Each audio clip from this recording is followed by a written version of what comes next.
In English, we say it is better to light a candle than curse the darkness. So I would like to symbolically light this candle and express this vision that we are not just cursing the darkness, but we are here to light candles.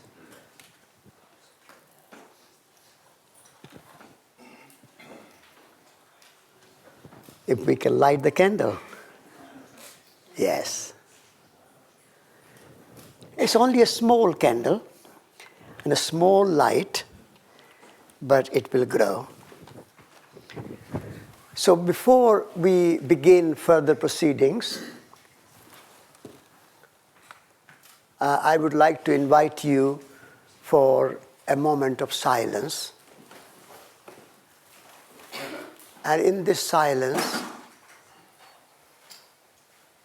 please bring yourself here in this room, leaving all your thoughts about other things behind, and bring your courage, your enthusiasm, and your trust in your heart so that we can share our thoughts, our feelings, our vision for a better future. There is African saying that if you want to go fast, go alone. But if you want to go further, go together. So we wish to go not fast, but further, step by step. And so we go together.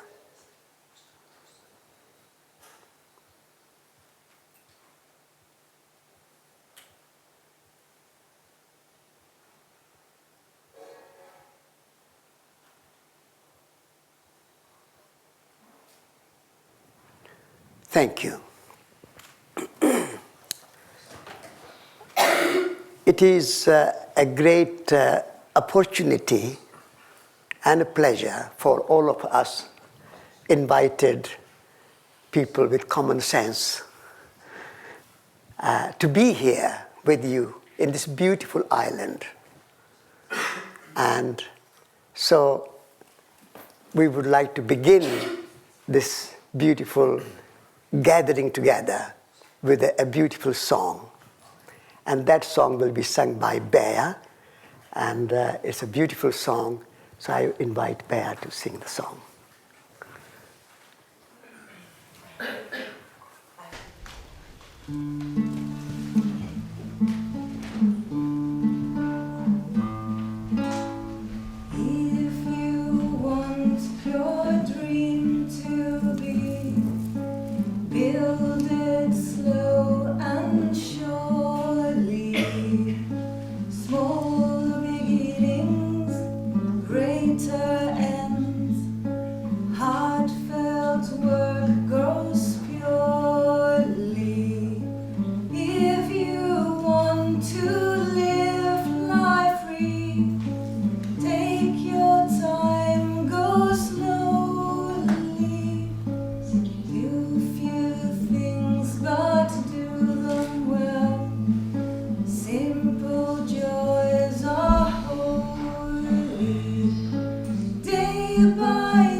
Take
Thank you for inviting me to be here.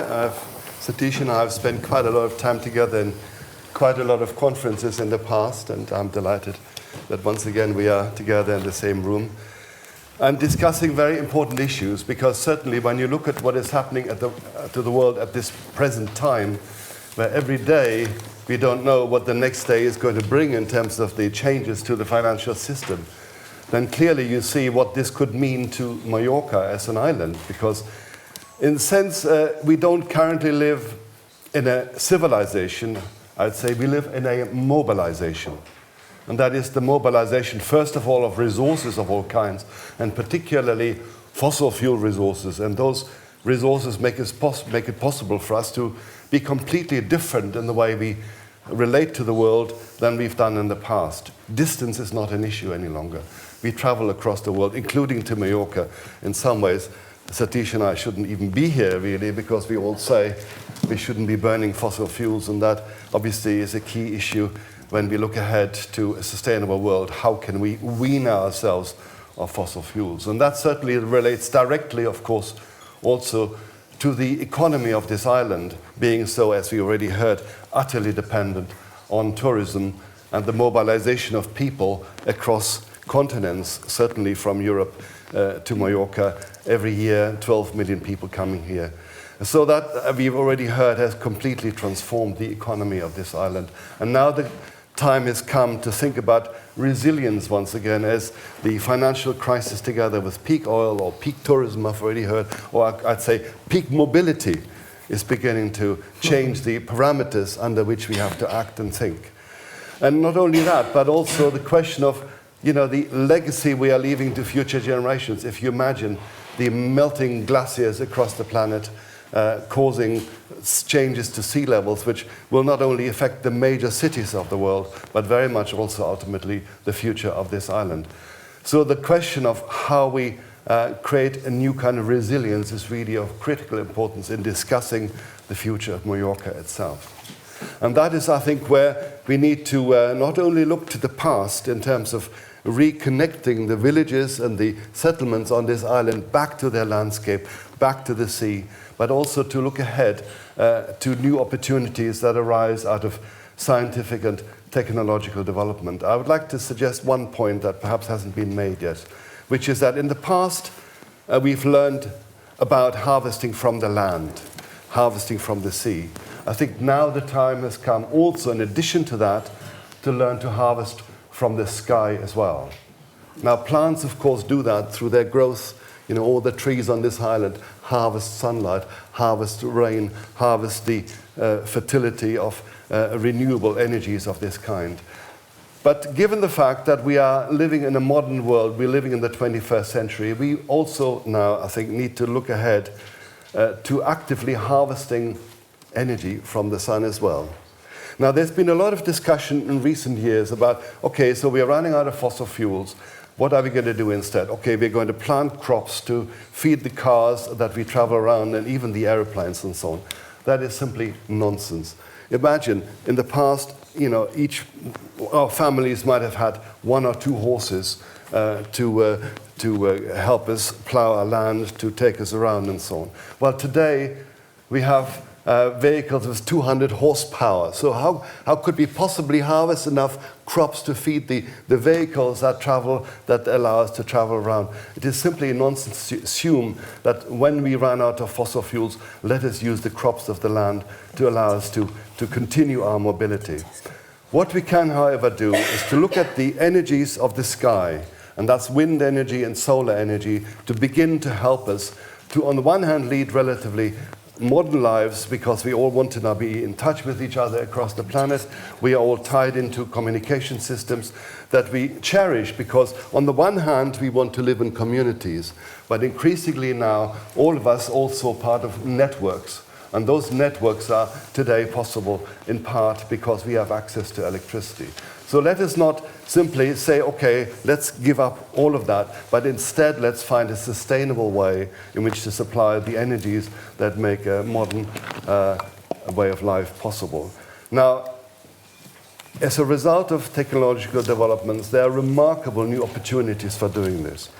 renewable energy is really available to us now. And across Europe, we have legislation that has allowed us to accelerate the introduction of renewable energy, solar energy, wind power, making it cost-effective to install these types of devices on our roofs in our buildings. And I think that is now one of the ways forward on this island today, that we have opportunities to harvest sunlight, to harvest wind power, to turn to electricity. And I would have thought that in itself would be an additional factor above and beyond helping people on this island to reattach themselves to the landscapes in which they live. So when you look at the developments that are now happening with solar electricity, with wind power, that would also allow to some extent for people to be mobile using electrical vehicles and fuel cell powered hydrogen vehicles. So I'm just mentioning this as an additional factor above and beyond the desire to live once again in a sustainable way using traditional methods only. It's very, very important to look ahead to these technological opportunities. I would like to suggest that there are several ways in which one can go forward in consolidating life on this island from a point of view of sustainability. Now, yesterday we had a discussion about green taxation and how that was rejected by people on this island because they felt that this was not really a beneficial way forward. I would propose a very specific suggestion, which is that Mallorca should create a future Mallorca fund, where it is above all else a concern about future generations, about young people now growing up on this island, getting an opportunity to be able to invest in their future. I think if you had a proposal of that kind, where you said that Mallorcans should not only pay for green taxes, but instead come together to pay for the rights and the opportunities of future generations to have a sustainable and viable way of life here. That, I think, would be a really significant initiative. And growing out of this, the idea that maybe Mallorca should create a Mallorca Future Council. Now, I've already briefly, Hildo said that I'm working for an organization called the World Future Council, which is above all else concerned with identifying the opportunities today to reduce the impact of present generations on future generations, to thinking up what it is necessary to introduce policies that will help future generations to live a sustainable way of life, to assure that we get off the backs of future generations and not leaving these extraordinary, terrible legacies of pollution, of destruction of the environment, of deforestation and those kinds of issues. So let us look ahead to creating an organization, maybe out of this conference that we have here this next couple of days, that might be a future council that says everybody on this island, including those who have settled here from abroad, contribute to a fund that allows people to help future generations, young people who are already around today. When you see the children running around in the village squares, it's a wonderful thing to experience. All these young people wanting a life of their own, not wanting dependence on tourism any longer. But they need to be given an opportunity to once again make use of the resources of this island for a future sustainable economy, land-based as well as based on the resources coming from the sky. And that, I think, needs investment, needs the collective contribution of the financial resources of the islands themselves, as well as of the people who have settled here or indeed tourists. So let every year there be an accumulation of funds that allow future generations to benefit from the experience of people today, so that this becomes the basis for developing ideas and practical approaches, also educational approaches for young people today to get an opportunity to learn about sustainability, about sustainable lifestyles, about ecology, about renewable energy in the education system, and in the investment that could be made for people who are only just being born, have only just become children, or indeed for those coming after them. I think that would be a very important and significant opportunity to create a coalition, above all else concerned about future generations and their opportunities. That's why I want to leave it for the moment. Thank you. Thank you very much, Herbert.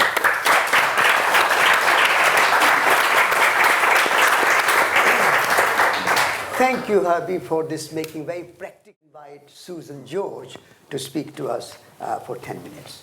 Well, thank you very much, Satish, and I want to thank Guillermo and Marcos and the staff and everyone who is making this meeting possible, including the interpreters who are invisible, but who are certainly helping me, and I'm sure most of the rest of you who aren't fluent in all these languages. I want to confess, I'm not an economist. But I poach a lot on their territory. I tread a lot on their territory. So I've been asking around, and the first thing I asked when I arrived on Tuesday was, has there been an ecological footprint study done on this island? And the answer to that is yes. It's Ivan Murray, whom I think is here. Are you here, Ivan Murray? Ivan? Who has done this study. So that exists. Now, as far as I know, at least the two economists I was able to ask, the other question I asked was, has there been a serious cost-benefit study in the broadest sense on tourism?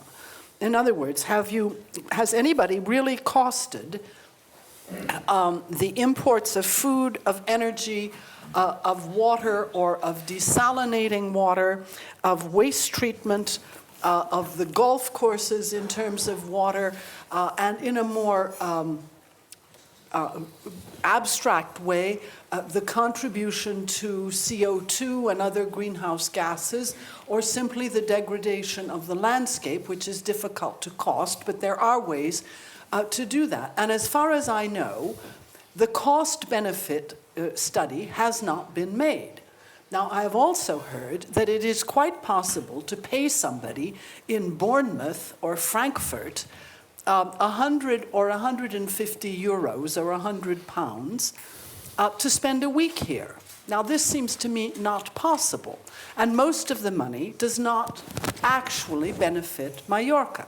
So, on the basis of such a study, which I think is the first order of business, frankly, if we want to talk about these things seriously, is that we must look very seriously at exactly the kind of thing that Herbert has been discussing. I was going to mention solar also, and one of the first things you see when you come from the airport as a newcomer are a few old windmills on the roofs of buildings. Why aren't those rehabilitated and put everywhere? They're also very beautiful. And you know, in Crete, people go long distances to see the big windmills on the plains of La City. But if you had your forests of windmills here, people would want to see those. So I won't say any more about solar and wind because I completely agree with Herbert. Now, to me, the principle is you don't destroy, you convert. There's been a lot of damage done here, that is for sure. And I'll say a bit more about that in a moment. But what you should try to do is not destroy and say we have to rebuild everything. It's expensive, it's energy consuming, and it's better to sit down and think with multidisciplinary people, what else could we do with this kind of a space? How else could we use it? Now, I would say another order of business, because people are going to want to visit Mallorca, but you must switch to a tourism that is based on cultural, knowledge tourism, more immaterial tourism than the kind that exists now. I think particularly with the financial crisis, mass tourism, at least in the West, is going to be really disappearing. And this might be actually a big opportunity. But you still have to look at your own advantages, which are the sun. Marcos has told us of the advantages, the sun, the climate, and the fact that it's an island. This is very attractive. So I would propose that one switch towards a tourism based on what I would call Mallorca, a celebration of the Mediterranean. You're in a strategic location of the Mediterranean, very close to Barcelona, easier to get to than Cyprus, Malta, even Sicily, even some of the larger islands, Sardinia, Corsica, we know for various reasons is not a place that welcomes foreigners that much. So I would say each month, first you would have to set up a really good cultural team. But each month you could have dedicated to some aspect of the Mediterranean. And I've just jotted down a few, but you could have any number of them. You will have other ideas. You could have one on marine biology and what is the exact ecological composition of the sea, what are the threats to it. We know there's a lot of threats, algae, meduses, jellyfish, etc. You could have a month on Mediterranean archaeology. And when I say Mediterranean, I don't mean just the north coast. I mean the African coast. I mean the whole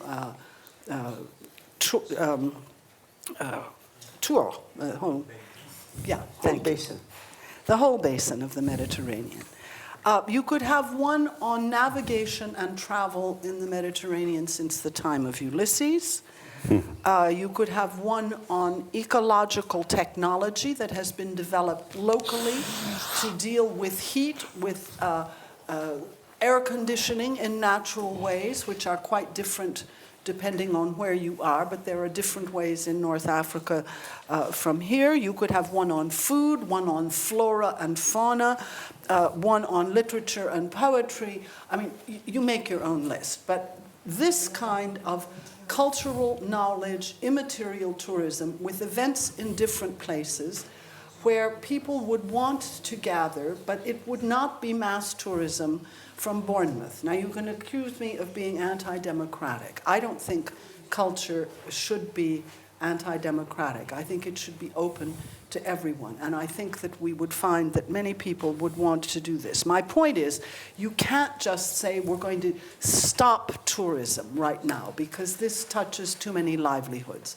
And we have to try to be practical. So the question for me is, how do you switch out of a destructive and unproductive, even financially unproductive tourism into something which would enrich the island, make it the center of the Mediterranean celebration, which could even be an exportable model, but which I think would be a model for the future. Now, this is a brainstorming meeting, so you can criticize, but you have to listen to me first. Okay?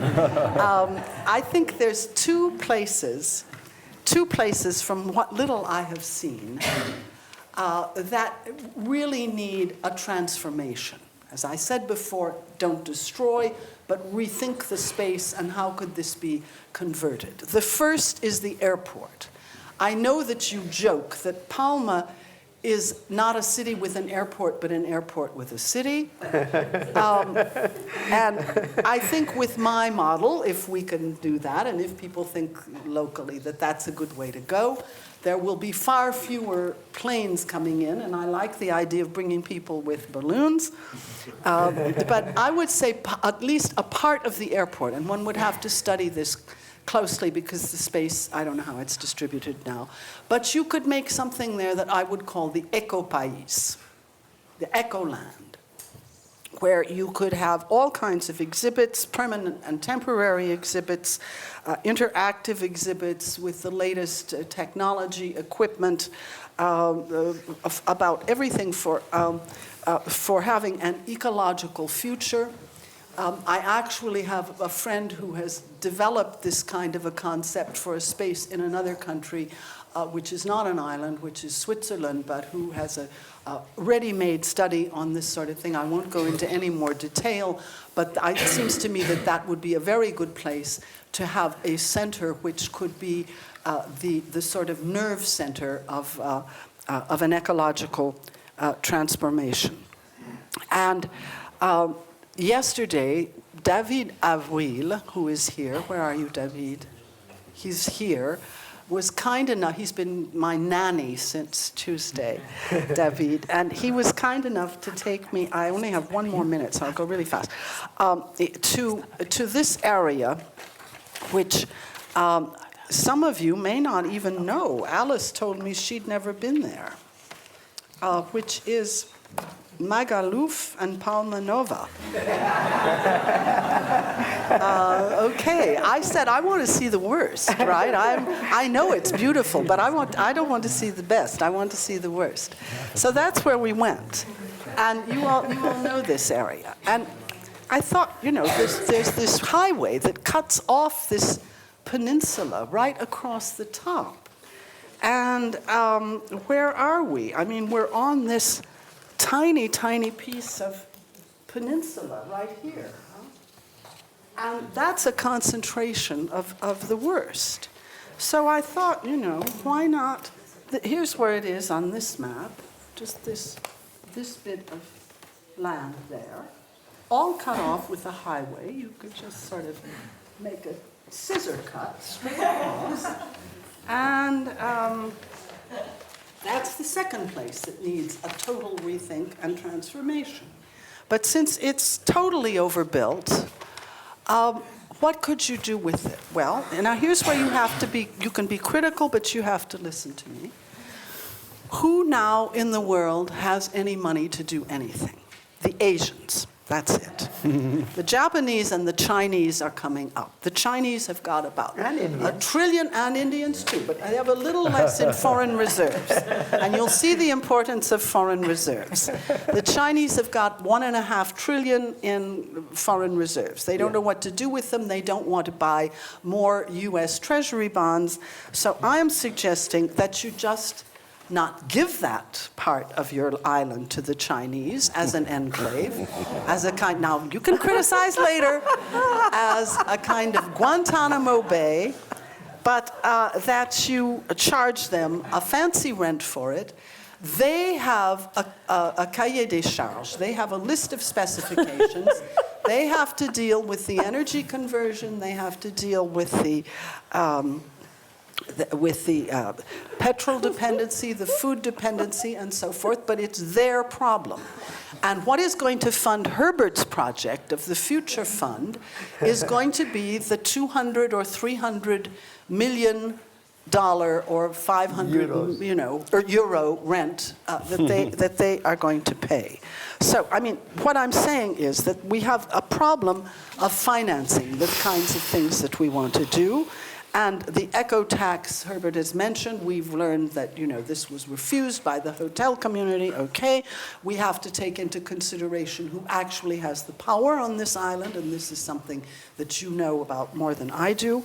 But I think that the financial crisis itself is going to present us with tremendous opportunities. The banks are receiving huge amounts of money from the state, which is to say from us, without getting anything in return. We are not getting anything in return for all of this money that we, because it's our taxes, past, present, or future, are pouring into the banks. And in exchange for that, I think we must say, from now on, you, the banks, are going to lend X% of your portfolios to certain projects, to ecotourism, to alternative energies, to construction under high green standards, etc. I won't develop that idea any further. We'll have time, I hope, to talk about it.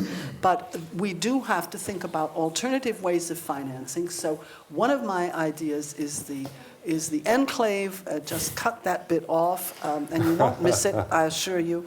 And the other is to use the banks, which you already have a good system in Spain, of banks with foundations, and you could increase the size and the scope of those foundations, because now it's time to make a qualitative and a quantitative leap, and the financial crisis provides us with an opportunity to do that. Thank you. Thank you. Thank you.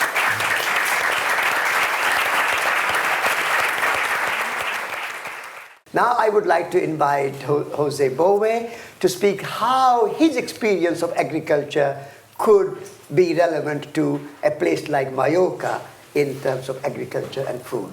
Jose. Well, Susan learned us how we could spend a lot of money and how we can take the money from the Chinese or the Indian and also the Japanese, why not? But I would like to try to to do it on the other way, how we can go on with any money. Without any money. Try to find a way, because I think that's also important. And both can work together, maybe. Yeah. This is maybe my experience where I live. Susan told I was living on Larzac.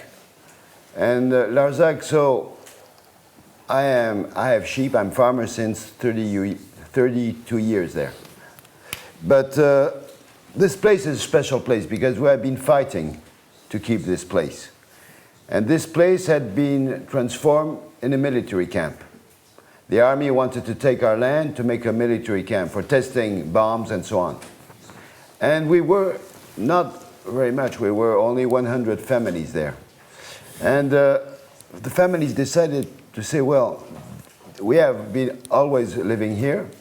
We are living with our sheep, we're making cheese, Roquefort cheese, and we don't believe that this is an issue to transform this land for making military tests. And so they decided to fight. And this fight has been very strong during 10 years. A lot of people came to help to support the big demonstration, non-violent social fight. And this was maybe the first in France as this level. And at the end of these 10 years, we win. And so that was great, because winning against the army, this is not very often. But that's why also we decided to have non-violent way of fighting, because of course, when you fight against a tank, if you don't have a plane with bombs, it doesn't work. So it was impossible to have a plane, it cost too much money. So with non-violent way of fighting is better. So this was the first way. We understand that with any money we can also fight. So we win, and this is what I want to talk about, what happened after. At that moment on this land, a lot of land was not used. People went away. Because of the First World War, a lot of people have been killed, and after agriculture had been going down. And so many farms, there were nobody more. And the first thing we decided after this fight is to say, well, there are a lot of farms, there anybody more. Are we able to build agriculture once more on all those farms? And we decided to say we need now to occupy all those farms, which there were anybody more. Some of them have been abandoned since 60, 70 years. And so most of them, we had to build them back. But what happened at the end of this fight is that a lot of big owners, they had been selling the farms to the army. They sold it to the army. But when at the end we win, they didn't want to take their money back because they had a lot of money from the army. There was a lot of speculation on land. And the state government told us, what are we going to do with this land? Because now we bought it, but we're not going to do this military camp. So do you want to buy this land to be owner of your farm? And we all collectively decided to say, no, we don't care to be owners. We only want the use of land. And we don't want to be owners. And we had a big negotiation with the state. And at the end, they decided to give us the land, to organize ourselves, how we can work on this land, how we can bring new people for farming. Without any money? Without any money. Wow. So the land is still to the state, but the state has nothing to decide about it. We decide it locally. And it's all the community who decided what we do with the land. So which family is going to go in this farm, and what kind of project, sheep or goats or anything else. Also people can take a house only, not farming, and so on. But we have a collective way to decide of the use of the land. We never sell, we give land to the people.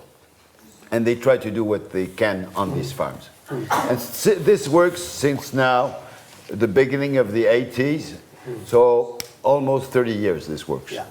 So this is maybe the first lesson, is that, and all these farms now are working. All the houses have been rebuilt, and this has been done by a social movement. The social movement created economy. And it's not economy we could build.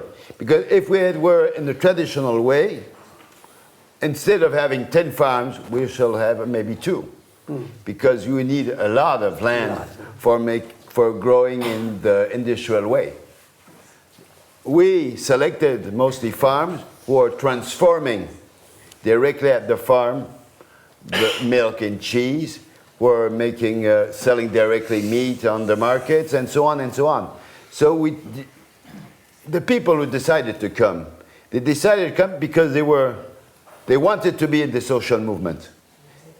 They didn't care to have a lot of money, but they knew that if they would be able to make a local market, they would be able to have a good life. And that's how things were built.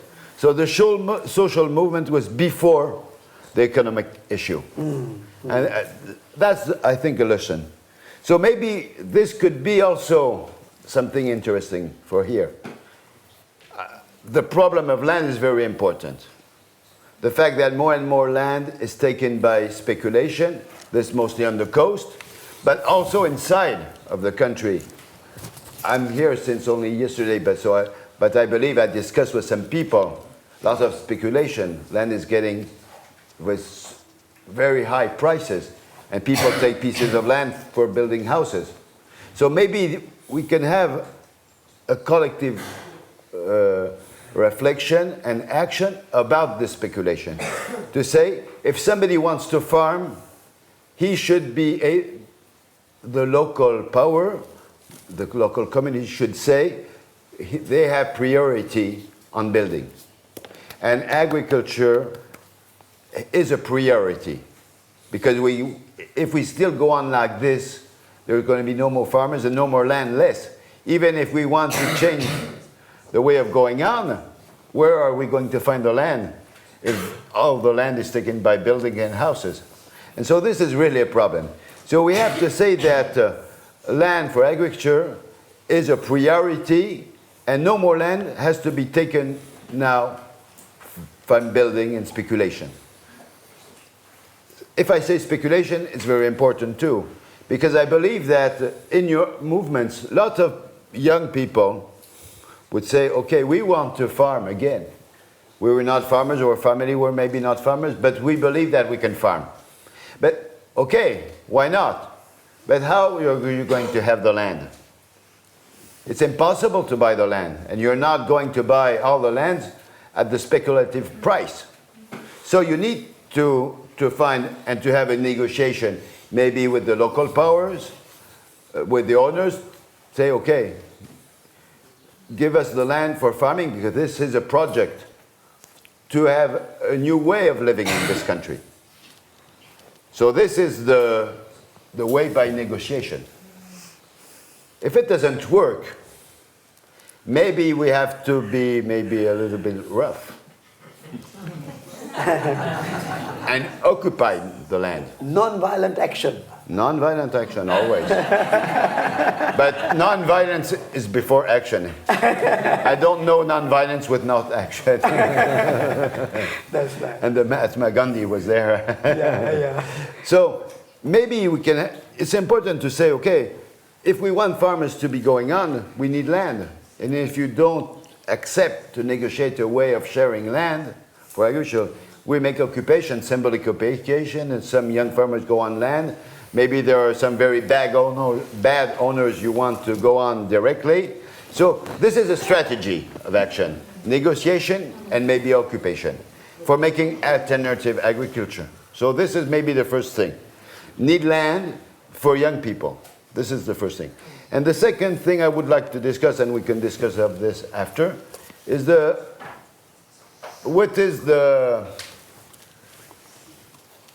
traditional agriculture. There's a lot of traditional products from here. Yesterday night we drank a wonderful wine coming directly from here, and with specific cépage. Je ne sais pas comment on dit cépage. Cépage. Variety, grape. Variety. Local grape variety. Local. Grape variety. Yes. Caille. Caille. Caille. Caille. Okay. So this is specific from here. I believe that a lot of vegetables, a lot of things were also from here. Maybe they have been lost, but maybe some have been kept. This is very important now to recreate and to all these varieties, and to be able to, from all the people in the villages and the markets, to share these varieties, to give them freely, to say, okay, this is from here, this is special tomato from here, this is special bean, and so on. We give them to you. You put them in the garden, and we change all this. And we rebuild the biodiversity of the island with what was grown here, and not with important seeds from South America and other places, exotic things. It's very important to make the biodiversity of the area, because each area has its own biodiversity and its own food, which is born with this biodiversity. So it's important to remake this link between this biodiversity and food. And this could be really a specificity of the island. When people come to Mallorca, they're not coming in another place in the world. They're not coming here to eat the food you can eat in France or in Italy. No, they're coming to Mallorca because this is specific. And this specificity has to be put on in front. So land and specificity. But you can make also a very big challenge with specificity. Because of course, if you make all these seeds going up together again, which is important is that this is free, because biodiversity is free. So it will be able to share this biodiversity. But you have to know that you're not allowed to do it. So this is also civil disobedience, to share and to give biodiversity to somebody else. So this is quite a little bit exciting also. Thank you. Thank you.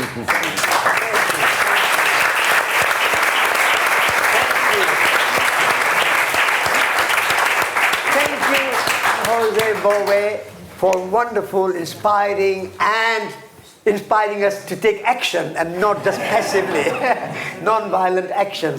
And the land rights and biodiversity, these two key points you have made, which will be very important to discuss in our discussion. So thank you very much. Now, before we break for tea, I would like you, there is a Hindi song about awakening. And since we are talking about Mallorca Awake, I would like to sing one or two lines of that song.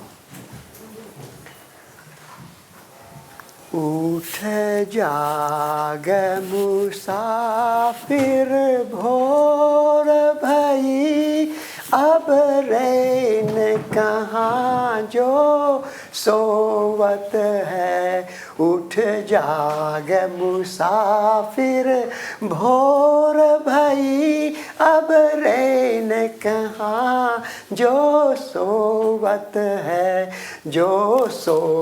है सो खोवत है जो जागत है सो पावत है उठ जाग मुसाफिर भोर भई अब रैन कहाँ जो सोवत है.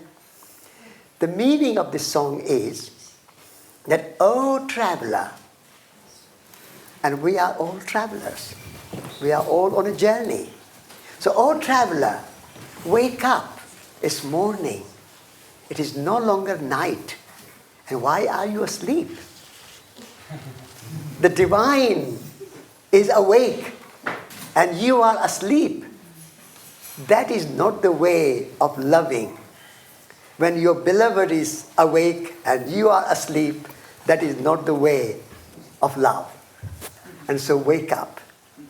So I think Mallorca is waking up. And with these three wonderful contributions this morning and future contributions coming now, we have lots of wonderful awakening calls. So now I would like to invite Hildur. I think. Now, before we go into further discussion, it would be good to have a brief introduction to all our common sense visionaries. So what we have decided is rather than introducing ourselves, one visionary speaker is going to introduce others, so each other. So I would like to invite Susan to introduce Jose first. José Bové it's a real French name, José, not Jose, as in Spanish. An extraordinary Frenchman who began quite young to move out of a promising city life and become a farmer in the Larzac region, a very disadvantaged, dry, difficult, harsh region of central France, where just about the only activity that farmers can have is to sheep raise and make Roquefort cheese, delicious Roquefort cheese. And little by little, José recognized that in particular, globalization, I'm skipping over a lot of parts, but globalization was destroying the livelihood of farming in the Larzac and of himself and his comrades, because in particular, the WTO, the World Trade Organization, made a very damaging decision when the European Union refused to import hormone-treated beef from the United States. The decision of the WTO court was that the US and Canada could impose 100% duties on any list of European agricultural products that they chose.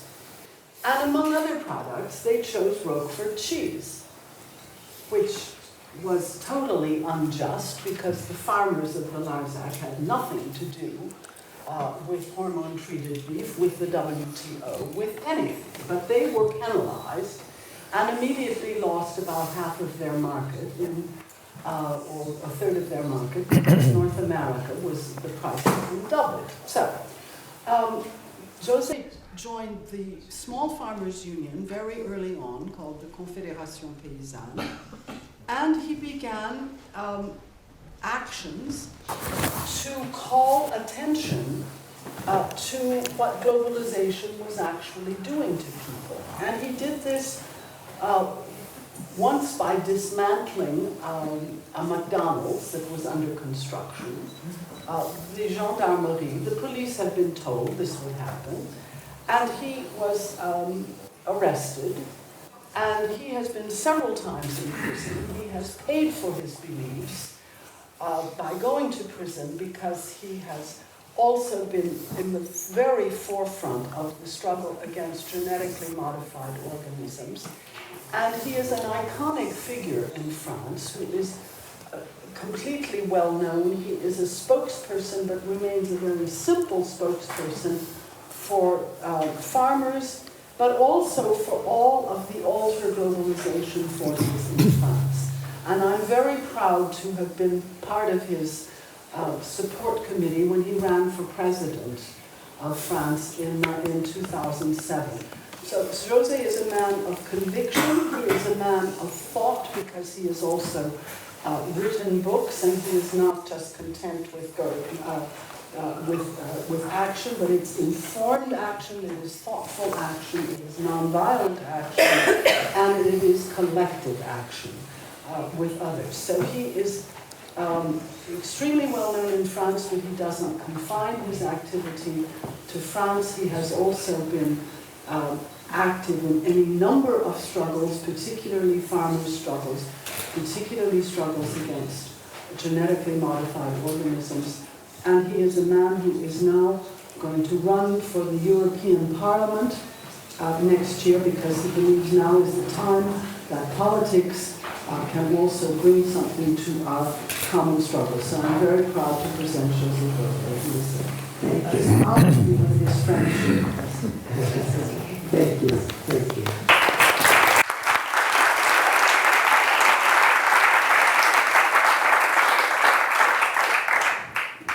And now I would like Jose to introduce Susan. Return the compliments. You are colleagues from France. Hello to everybody. I try to speak in English quite well, but I have quite a poor English. So if I made some mistakes, well, I hope you will understand. Susan, as me, is a real French person, because she's born in the United States. She was American, and my father was Luxembourg. So, as me, she's really a French person. But what we believe is that the country where we live is the country we chose to live in. And that is important. It's not the place where you are born, which is important. It's the place where you live and where you decide to do things. So I know Susan since more than 10 years now. And maybe first time I remember her, it's when we make this fight against the multilateral agreement on investment. This was really a very important fight, and Susan was in the front line in this fight. For the first time, we were putting up to everybody that all these multilateral organizations were trying to organize the world against the citizens, against the local power, against the governments, and they wanted to change the world, of course, by an undemocratic way, and this only for businessmen and for big, great corporations. And that was the first time maybe I met Susan, and she was really, she made a lot of work. And her work was very useful to explain to people what was happening, the change of the world. Only in a few places people were discussing about that. The fact that things were changing really, that the world which had been built after the Second World War was completely different now, that the transnational corporation were taking really the power, that economics was going to be completely free from the politics. And this was really the beginning of a new world. This was really the beginning of globalization. And this first fight in France, but also in other countries, was the beginning of this anti-globalization movement. So this was 98.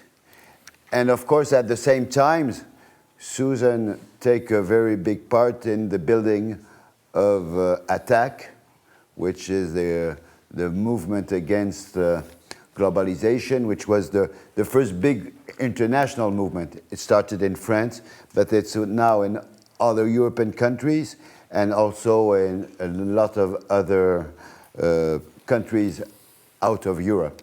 This was really, I think, the beginning of this huge movement. And Susan was really one of the person who went from in all the countries, across all the world, to explain what was happening. And that's why she was also in Seattle in '99 for the first international demonstration against globalization. I think she was quite proud to do this in the United States, her country, because a lot of people were thinking all over the world, and especially in Europe, that the United States was a country where nothing could happen. But the first demonstration against globalization, the biggest one, was in the United States, in Seattle.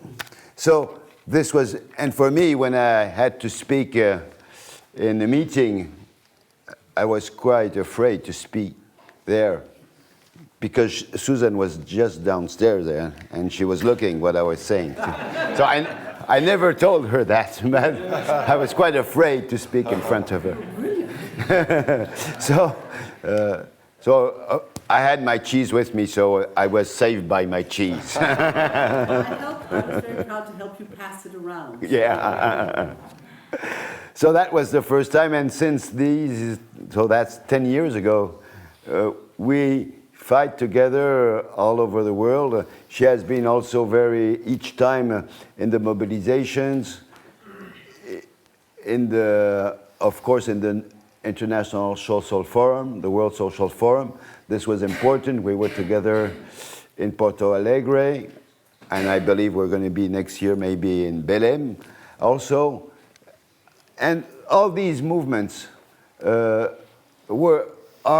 in this moment very important. This fight, I think, is really the new way of going on. To learn about how the world is going on and how locally we can change it. It's very important to understand all these things, how the big corporations are working to be able to dismantle what they are doing. And with the financial crisis we have now, we understand better and better what we were saying 10 years ago. A lot of people didn't understand maybe what we were saying 10 years ago, what Susan was explaining in her books. But now, with what's happened these last years, things are really changing. And I remember Susan making demonstration against, I don't know how you say this in English, paradis fiscaux. Against tax havens. Tax havens. She was, Paradisos fiscales. yes, she was one of the first who were talking about that. And when they made some demonstration in Monaco and when attack went to Jersey and so on, people were saying, these people are crazy to attack, this is not important. And now the French Prime Minister 2 days ago said, we have to dismantle these things. This is quite crazy, things are changing. But I believe these are only words. So Suzanne is very important in the movement. Her books can explain to a lot of people, and that's why it's important to read and to have these books.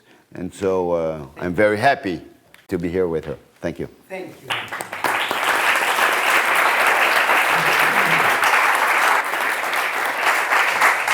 Now I would like to invite Herbie to introduce Hilda.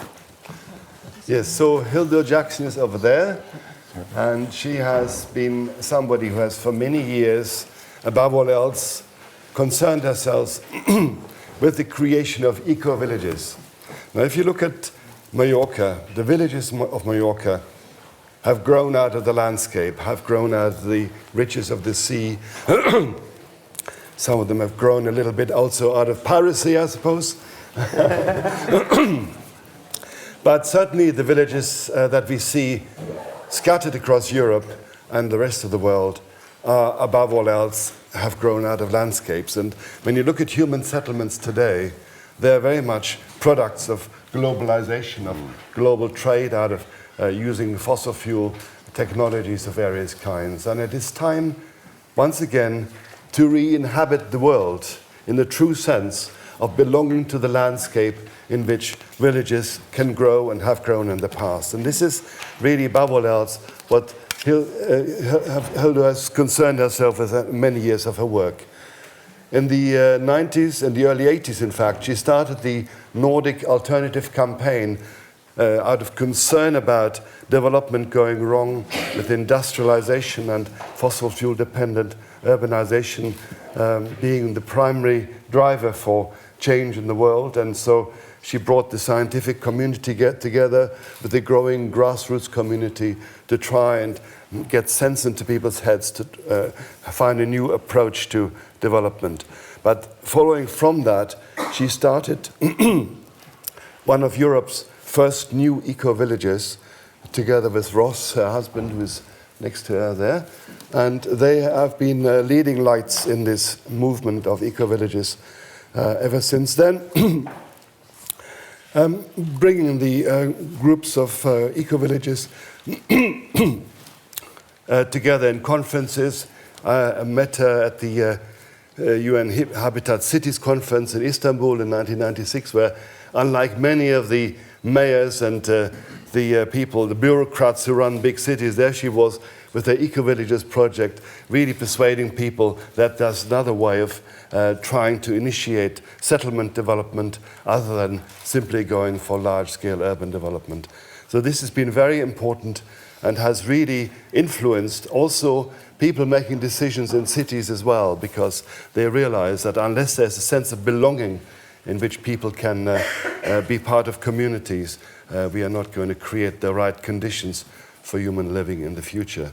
More recently, in the late 90s, she started the Global Gaia Education Network, which is trying to spread these ideas virtually through the use of internet and other virtual technologies to the rest of the world. So it's been a very, very important initiative that you started, and I'm really looking forward to what you have to say about where you're going with the Eco-Villages Network in the years to come. Thank you, thank you, thank you. Thank you.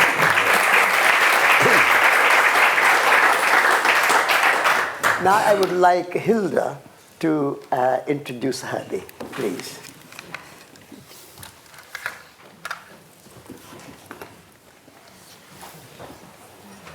Yes, it's a joy to introduce Herbert to all of you, and his wife, who is sitting up there and who I had a wonderful dinner with last night.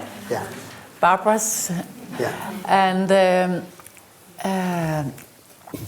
I think that you must be one of the person who knows most about how to make cities livable, green and sustainable. And I think that since more than 50% of the human population, they now live in cities, this is a very important post that you're occupying. We are trying to create like a new way of thinking, abandoning this thinking of megapolises, big cities, suburbs, rural, and then natural reserves. This is a linear thinking, and it's a hierarchical system. We are trying to make people think in a different way. We want to create communities, and they have to be sustainable all over the world. So we need to think in a different terminology, but it will take a long time till we get this happening. And to make urban life sustainable is probably the most important thing on this planet right now. It's going to be much easier in the countryside, and it's going to be much easier on islands and in regions to do it. And I don't think it's an accident that this is happening on an island, because here you can see so clearly what's wrong. And that you call it peak tourism, it's the same as peak oil. It's the same thing, because the tourism lives on oil. They are actually drinking oil. and if only they were drinking the good olive oil, that wouldn't be a problem. But so you have written a book which is a must for everybody who's interested in sustainable cities, and I think it's called Sustainable Cities, isn't it? Cities, People, Planet. Okay. Cities, People, Planet. Cities, People, Planet. And property, it will be available for sale here afterward, eh? And so, apart from this, I know you've been making films and you're doing a lot of other things. Right now, what is challenging you is to be part of a new organization, which is called The World Future Council. World Future Council, which is in many cities already, around 6 places in the world? Yeah, five cities, yeah. Yes, and you are taking on the task of dreaming the future for all the cities and for the whole world, actually, not only cities, eh? Yeah. And 2 of the books coming out, which are very supportive of this whole endeavor, is this Surviving the Century, Facing Climate Chaos and Other Global Challenges, edited by Herbert and with contributed contributions from a lot of really interesting people. And I look forward to buying it myself outside if I can be one of the first to get it. So we have to make a run to the selling desk. And the other is Cities, People, Planet, Urban Development and Climate Change, second edition. So climate change has become the buzzword. And next year we'll have a big climate meeting in Copenhagen, the big UN climate meeting in '79, where we just hope to reach a new agreement from above. That's what the governments of these planets are trying. And I'm not sure that they'll make it because it's difficult to get everybody on board on this kind of thinking. I think it's going to happen from below, and in the least the pressure has to come from below. And you are the people creating the pressure. And this is the first meeting of its kind that I've heard of. All layers of society meeting to try to stream together how can we make this island sustainable. So, of course, you have to be here for this meeting, and it's been a joy, and hope you all enjoy his presence and his books. Thank you. Thank you.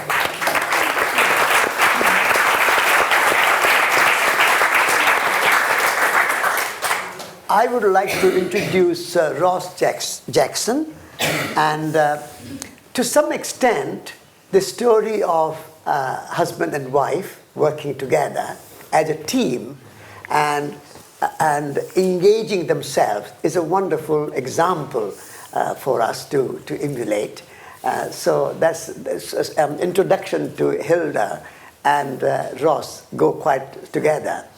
But more particularly, Ross was born in Canada and came to Denmark as a young man, 26 you were, and I met Hilda. And so his life changed and he became Danish or European and stayed here. But during this time and before, he studied and worked in the field of economics and in various sort of aspects of economics, and also did lots of business. So he has not only kind of academic knowledge of economics and finance, but more practical inside knowledge. So he knows how business world and hedge funds and all these banking and all these things work. And so the current crisis which the world is facing in finance and banking, he understands that more clearly than many of us. So that's a wonderful background he has. But he has engaged himself, particularly through Gaia Trust, which is Gaia, our Mother Earth, living system. And so they use their foundation, their trust, that name, Gaia Trust. And so he and Hilda have been running that Gaia Trust, and through that Gaia Trust they have been supporting many, many wonderful, radical, innovative projects around the world, and with funding as well as with moral support. And with, in addition to running Gaia Trust, they have been engaged in eco-village movement and this latest venture of education, because education is so important. All our industrial societies have been built on the basis of these big institutions of education like Harvard and Oxford and Cambridge and Yale and all these big universities. Now we need to change that, and we need to create new kind of educational system. And so Ross and Hilda together have been engaged in that system. So there's a lot to say about both of them.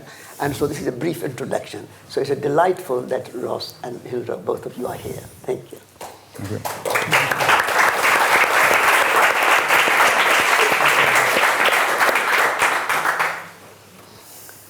You would like to introduce me? And now you would like me to introduce you. Well, Briefly. This is a pleasure. Briefly. Satish Kumar is one of these people for whom the spiritual impulse is what affects everything he does. Ever since he was a young boy, he was charged by this spiritual impulse. And as I understand it, was very much inspired by Mahatma Gandhi and his works. And throughout his life, then, he has continued to do this.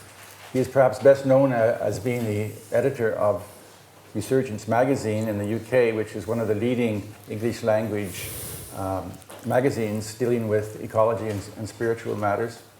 And he was also a co-founder of the Shoemaker College in the UK, which again is a leading light as a center of teaching in ecological and spiritual values. And Satish has also written numerous articles and books on spiritual topics. The latest of which, just from last year, I believe, called the Spiritual Compass. Yeah. And so he's a man whose entire life has been spiritually based, and he's a great inspiration to everyone.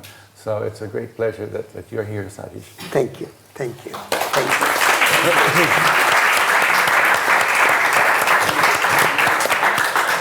As Ross mentioned, Spiritual Compass, I'm delighted to say that it is now translated into Spanish. And Guillaume has been the main instrument in getting it published in Spanish. And I am told that all of you are going to get a complimentary copy. That's right? So wait for that. Now, we are running a little bit late. Bueno, bienvenidos a todos. Welcome everyone. Hello and welcome. When we began this project a few months ago, we realized that it was necessary to know the ground we were treading on. What is the real situation of Mallorca was the question.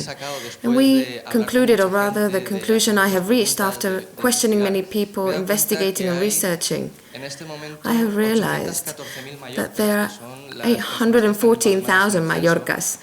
These are how many people are registered as inhabitants, or 1.5 million, which is probably the real actual inhabitants of the island, or perhaps 12 million Mallorcas, which is the reality of the islands that which is the reality of the tourists who visit us every year. Every person has a different vision and a different experience of Mallorca, but we have tried to unify criteria and opinions, to speak to different collectives, to find common denominators amongst all those millions of Mallorcas that exist in people's minds and hearts. Mallorca obviously is an island which conditions everything that happens here. These moments that we're living right now of energy crisis, we can clearly see how the island's dependencies, there are three main aspects here. There is an energy dependence, complete energy dependence from the outside. And if, as some people are beginning to say, there will be a problem with supply, we would have a very serious problem here. We also have a food dependency. Everything comes from outside. Paradoxically, Mallorca has gone from being an island where a lot of food was produced, a lot of food product was produced and processed here. Now we're completely dependent on the outside. We're not self-sufficient at all. So if we had a transport problem, we would have a huge problem with food supply as well. We have lost many of the knowledge and experience that we had regarding this. Economically, we're obviously totally dependent on one industry, which is tourism. 80% of the island's economy depends on tourism. I know that there are people here who know the data much more than I do. I'm more proficient in this. Throughout the day, I ask you to please include more information about these Mallorcas. I'm just going to make a brief summary here for those who don't know the island. So as I was saying, 80% of the island's economy is dependent on tourism, and at the moment, the financial crisis and possibility of short-term crisis make it obvious that we also have a problem there. However, instead of going into many data and things that we will forget, I would just like to point out these two pictures that we've made here up on the wall behind you. We have the Mallorca that is looking to the past, which is in a way what we are being driven towards, or what we have allowed ourselves to be led towards.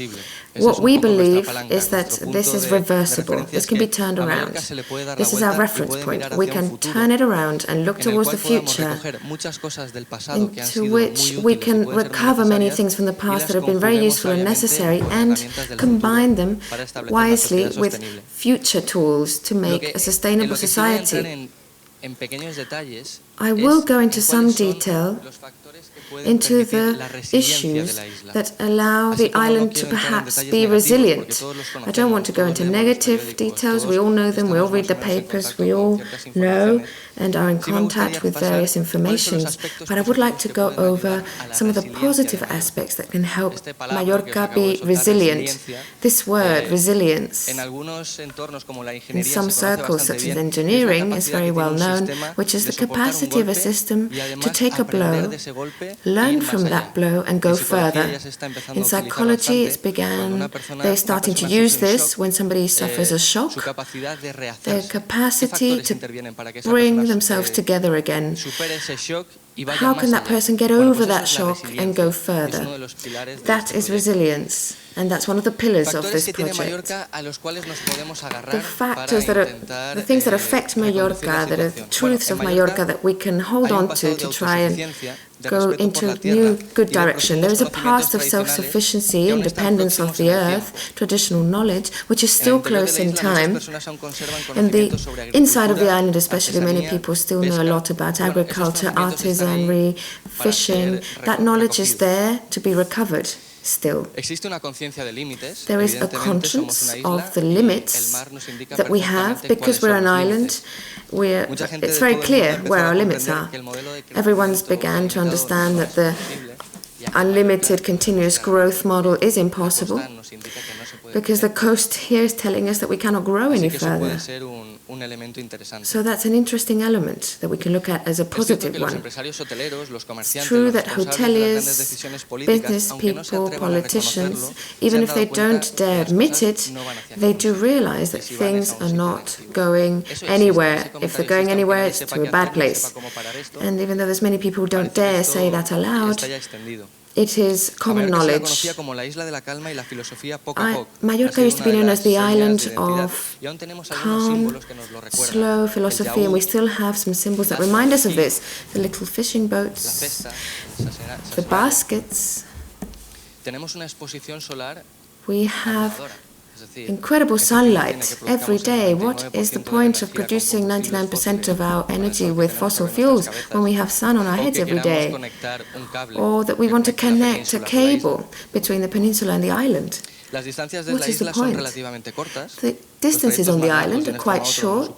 The longest route is 80 kilometers end to end. Another item is that Mallorca has many social groups with a lot of experience. We have some of their representatives here today. People from GOP, people from cultural entities, social entities. They have a long-standing experience, and there is a collective of activists that has come about through Soil Soul Society, these encounters that are inspired by Satish Kumar and Vandana Shiva for the last few years. Some seeds have come out of these encounters, like at Necro's school in this very village, and a magazine called Namaste, slow food collectives here on the island. We have a network of marketplaces that is all over the island. This can be a very important piece, part of the change. Something that makes us very hopeful is that Mallorca could be the perfect lab. It is a microcosm for larger places, even for smaller places. It could be a model, it could be a lab where we can experiment, explore sustainability. It's something that can be put into practice here. It can even be exported from here. There's also a general feeling amongst those who've chosen Mallorca to live here that we love Mallorca. We love this island. We may be killing her through our love of her, but we do love her.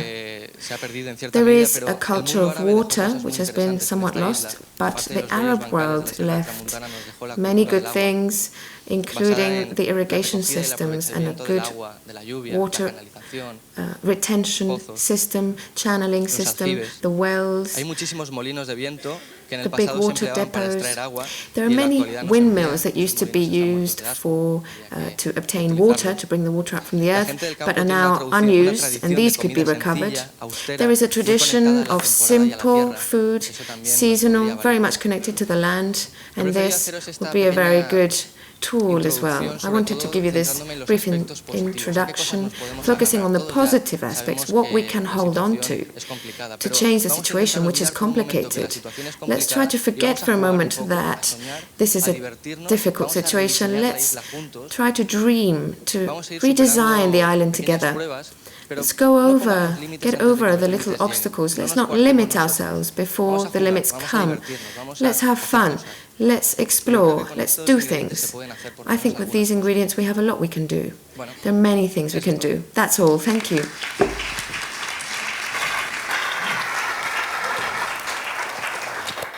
Thank you very much, Alberto, Muchas gracias, Alberto, putting that context for por darnos ese speakers. contexto para nuestros oradores.